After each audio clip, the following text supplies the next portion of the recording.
Hey everybody, welcome back to my channel. Happy 2024. It's the beginning of a new year and a lot of people like to make resolutions, some new goals, some new aspirations. With books and reading in trend at the moment, a lot of people might have read more books in 2024 as their resolution. So if you are one of those people, I am here to help you start your reading journey or maybe restart your reading journey.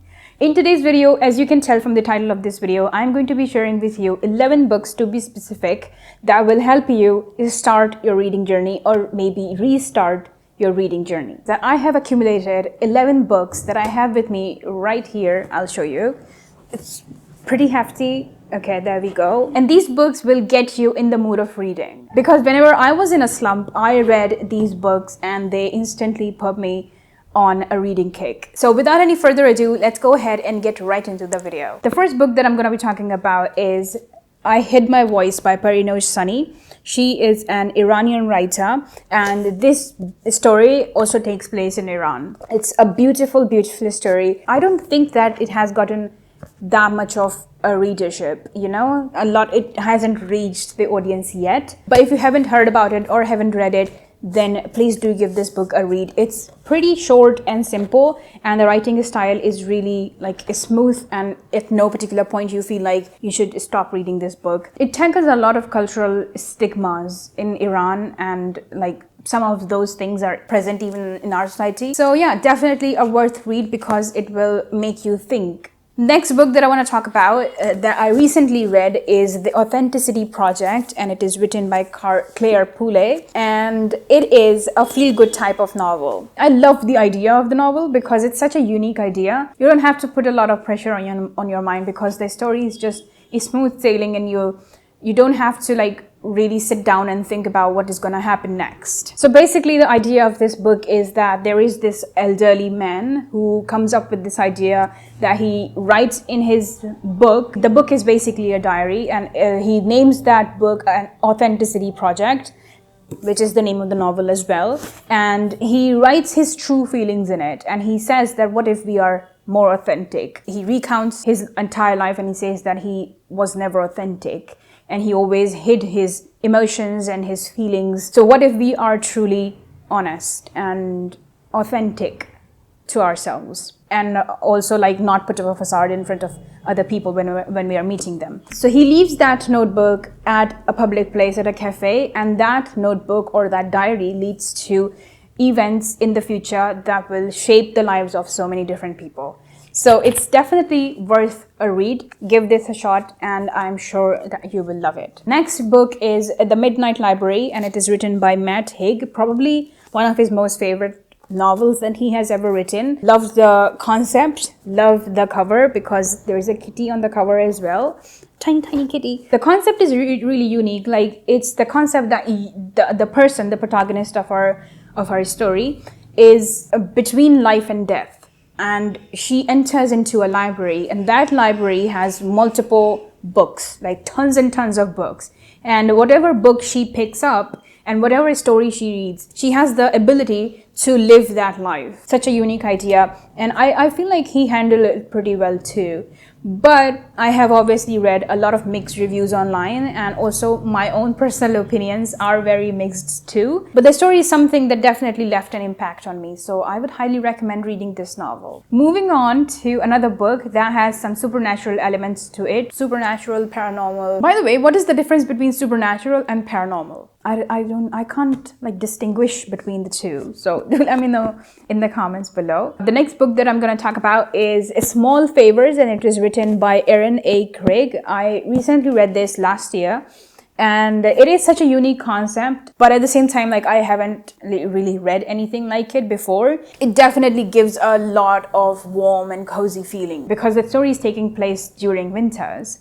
But we spend an entire year with these people. It's not too heavy on your palate and it's really smooth sailing as well. So I would highly recommend this. You will also learn about bees in this novel, which I love getting to know about different skill sets. In the Goldfinch written by Donna Tartt, I got to learn about furniture and antique furniture, to be specific. And in this novel, I got to learn about bees. So that was really exciting. So if you are into reading novels where you get to learn about different things, then this would be a good read for you. So the story is basically about this girl named Ellery Downing, and we are spending an entire year with her. She lives in this place that is called Amity Falls, and it is cut off from the big city, and it's pretty secluded type of place. She lives with her parents, and she has got a twin brother and a little sister, and I think a baby as well.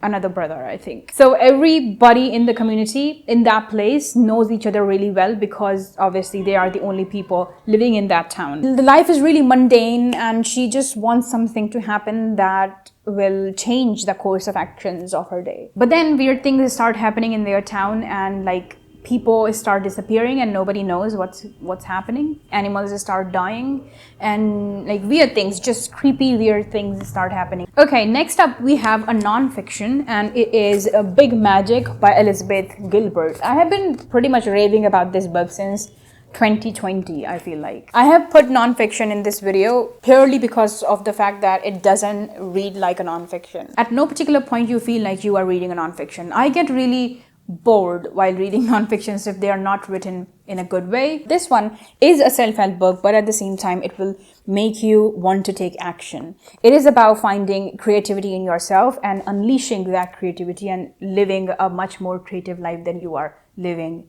at this point. The next book is The Kite Runner by Khalil Sani. Again, I have talked about this book multiple times in multiple videos. It is definitely a classic at this point, but I feel like down the lane it will become a classic for the upcoming generations, because it's extremely well written novel, and I am glad that it is getting the hype that it deserves. So Khalil Sani, basically, this was his debut novel and just took the world by a storm, honestly. So it's basically happening in Afghanistan and the atrocities that go on there. It's a pretty devastating novel. It's a pretty hard read to read. So if you get affected by these sort of things, like for a fact you know that even though you are reading a fiction, these things are happening in real life. So if you get affected by that, I would say don't read this, because it deeply affects you as a person. So the next book is a contemporary fiction, and it is Eleanor Oliphant is Completely Fine. Quite a tongue twister if you say it really quickly. Try it out.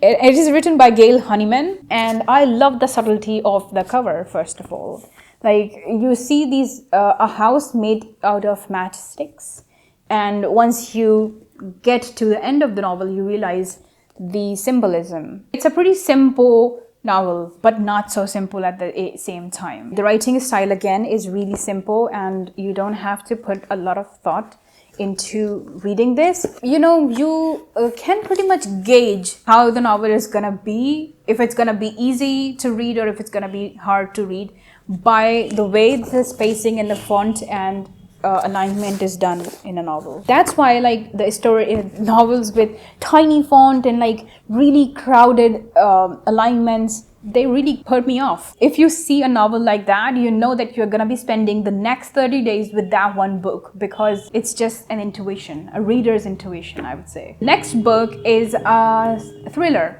a murder mystery to be precise. It is One of Us is Lying by Karen McManus.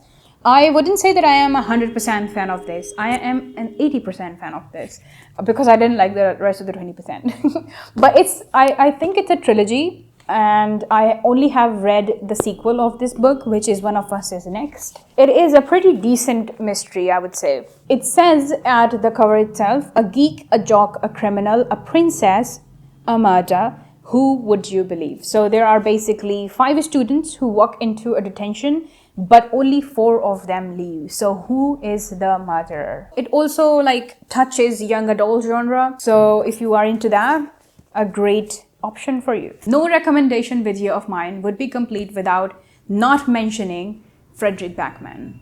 Here we go.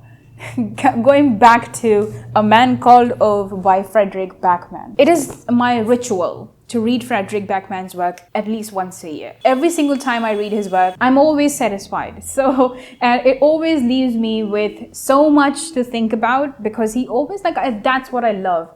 In his subtlety and in his making the readers laugh and cry when they're reading his work. He also gives you so much to sleep on. So many things, so many little nuances that he puts in his work. And his sense of perception, his sense of understanding human beings and their psychology is so interesting to read as well. And you know that he's a really like an observant person. So every single time I read his work, I'm always like, wow. Every single time I am forced to think about different aspects of the society and different aspects of a human being, the individuality of a human being, but at the same time, the differences that we have. So A Man Called Ove, again, a feel-good type of novel, but at the same time will make you bawl your eyes out. So just a heads up, it's amazing the way it's been written. Okay, the next novel, second last, is a historical fiction and a really tiny one. If you have seen my previous video, you would know what's coming, but if you haven't, there we go. Animal Farm by George Orwell. This was my first time reading a historical fiction, to be very honest, or maybe loving a historical fiction after reading it, because I'm not a historical fiction type of person, but this one just knocks everything out of the box and is a must read.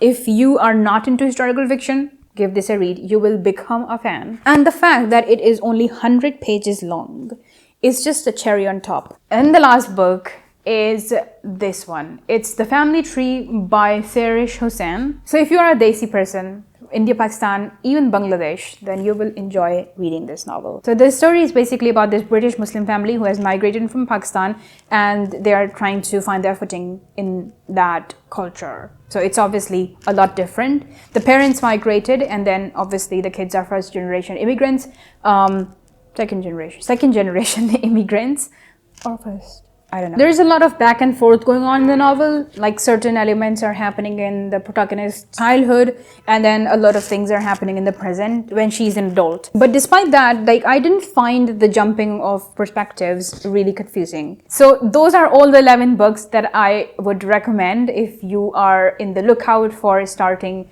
your reading journey, or maybe restarting your reading journey. With that note, we have come to the end of this video. If you like the video, give it a thumbs up. If you haven't subscribed, I would highly appreciate it. And if you want to follow me on my socials or on Goodreads, the links are all in the description. And I will see you guys really soon, inshallah. Till then, take care. God bless you. Assalamu alaikum. Bye.